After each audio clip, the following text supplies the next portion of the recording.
Thank you for the opportunity to present today on the impact of COVID-19 and nature-based tourism. There are three topics that I'll discuss today, starting with some reflection on life as we once knew it. Prior to the pandemic, researchers estimated that the world's protected areas received around 8 billion visits a year and generated around $600 billion annually in direct in-country expenditure. And in 2015, UNWTO estimated that entrance, gate, and park fees from all types of protected areas in 14 countries in sub-Saharan Africa were $142 million each year. The World Travel and Tourism Council has estimated that global wildlife tourism generates 5 times more revenue than illegal wildlife trade annually. And over a third of all direct tourism GDP across Africa in 2018 was attributed to wildlife, while nearly 22 million jobs are supported by wildlife tourism globally. And as we know, money from tourism can help redistribute wealth through value chains from tourists to people who are living around protected areas, for example through spending on transport, accommodation, excursions, shopping, and on food and drink. We also know that tourism can contribute to all of the Sustainable Development Goals. For example, with SDG 1, nature-based tourism contributes to poverty reduction through employment and its value chain linkages.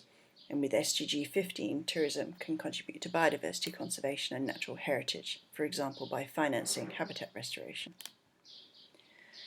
And when you look at the type of financial benefit that game lodges provide in nature-based tourism, just in one country, you can understand how important this sector is to conservation and rural economies. So that's how things were, but now we have the coronavirus pandemic. By now I'm sure you're very familiar with the maps from the World Health Organization illustrating the distribution of the virus. And the pandemic has had a global impact on the travel sector in particular. UNWTO reported that between January and May this year, 100% of global destinations had imposed travel restrictions, and 45% had totally or partially closed their borders for tourists. There was a 98% fall in international tourism numbers in May compared to last year, or a fall of 300 million visitors and a 320 billion loss in US dollars in tourism receipts. And this is more than 3 times the loss of the global economic crisis of 2009.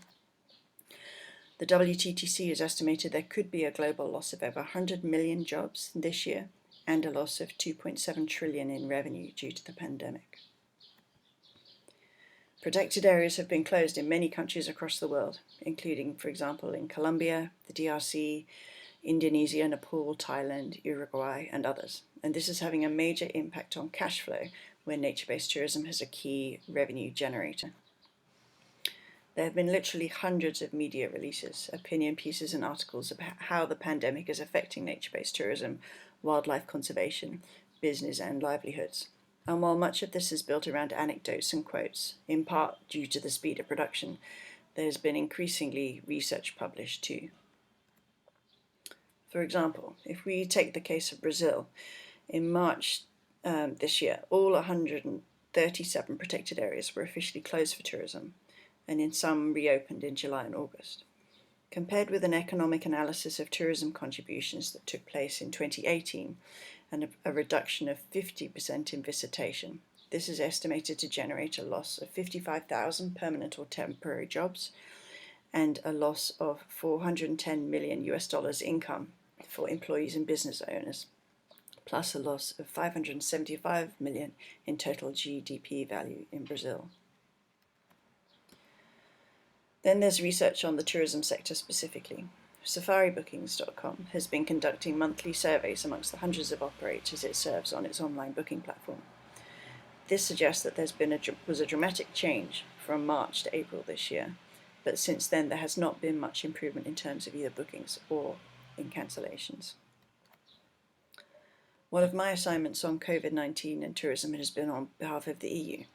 I have done a survey in order to better understand the impacts of the pandemic on wildlife tourism and protected areas, and in particular looking at the impact on conservation, business and local communities. An online survey of 40 questions was distributed, and for Africa we had 736 responses from accommodations, tour operators, activities and experience providers, restaurant and bar services, and also hunting operators. Most of these were small, with less than 250 staff, and on average 3/4 of their customers were international clients. Therefore, not surprisingly, there has been a massive increase in the number of cancelled trips, and on average, operators had 63% fewer customers in March this year compared with the same time last year. Also, on average, they reported a 72% decline in advance booking requests compared to the same time last year. More than half of their employees are recruited locally, 59% on average, but due to the crisis, most are on reduced wages, and more than half of operators have put some local staff on leave without pay since February. Plus, nearly half have had to make redundancies. If the crisis continues, just from this survey, it's estimated that over 17,000 local employees working for tourism operators will be adversely and directly affected. There are also likely to be sizable losses felt through tourism value chains and local economies, through reductions in local procurement of products and local services. And in fact, procurement on local produce, hospitality services, and payments to local community initiatives by respondents is predicted to be $81 million lower than in the previous financial year. Most immediate concerns of the operators relate to financial consequences for their staff, cash flow, and the resilience of their business. They're also concerned about health and safety and environmental crime and food security for communities around protected areas. And to dig a bit deeper on environmental crime concerns, most respondents anticipated that there will be an increase in environmental crime as a result. Compounding this prediction, they anticipate that their own expenditure on local environmental services in the current financial year will be, on average, 36% lower than last year, so this is a serious concern. But it's perhaps too soon to tell whether there's a clear impact on environmental crime and on wildlife from lockdown. In some instances, there seems that there have been lower incidences of poaching, for example, rhinos in South Africa, because poachers can't move themselves or the wildlife products around so easily. In other locations, there seem to have been upsurges in poaching, for example, in Uganda.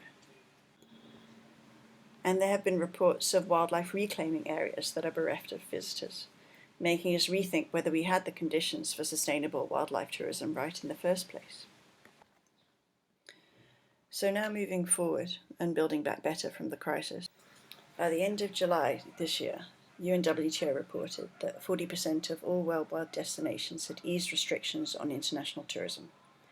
However, 115 destinations, or 53% of all destinations globally, continue to keep their borders completely closed for tourism. There are grave concerns that with the tourism sector suspended, millions of jobs could be lost, and progress made in equality and sustainable economic growth could be rolled back. On its recovery dashboard, the WTTC's data on online travel searches show that adventure travel, which is the dark blue line on the graph on the right, is the target for more travel searches than others. And this indication is coming out in other research too. Advisor have produced a white paper on Beyond COVID-19, including 5 stages to recovery. Analysis of their online search data suggests that in the 4th phase, domestic tourism, that natural destinations are the early beneficiaries of demand. They also suggest that nearly 2/3 of visitors would prefer to go somewhere off the beaten path compared to a popular destination. The implications for destinations suggest that they can promote initially domestic travel and provide options for social distancing, cleanliness, and also try to help customers relax again.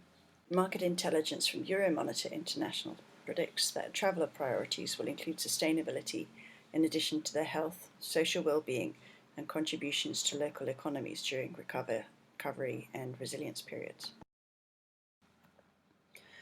Those working on protected areas are reinforcing this message. A recent editorial essay from the WCPA emphasizes how protected and conserved areas are important in sustaining physical and mental health, particularly under the stress of COVID-19. and emphasises that they should be reopened where it's safely possible to do so. And protected areas have begun to reopen in places, for example in Brazil, Ecuador, Egypt, Korea, Rwanda and South Africa. And some parks are opening gradually for particular types of traveller or types of tourism activity. For example, in South Africa, parks were first open for day visits and then intra-provincial overnight visits, followed by inter-provincial leisure travel. In Korea, public facilities such as campsites, shelters and visitors that were closed in February have gradually reopened as the number of COVID-19 cases have decreased. And if I go back briefly to the data from the African survey for the EU, tourism operators have already implemented measures to try and mitigate the impact of COVID-19, including offering customers chances to reschedule by downsizing or adjusting their marketing strategies. But they are calling for a large range of support, including financial support and technical support. The types of financing they're looking for is generally for under $250,000, and they are mainly seeking grants in order to fulfill this.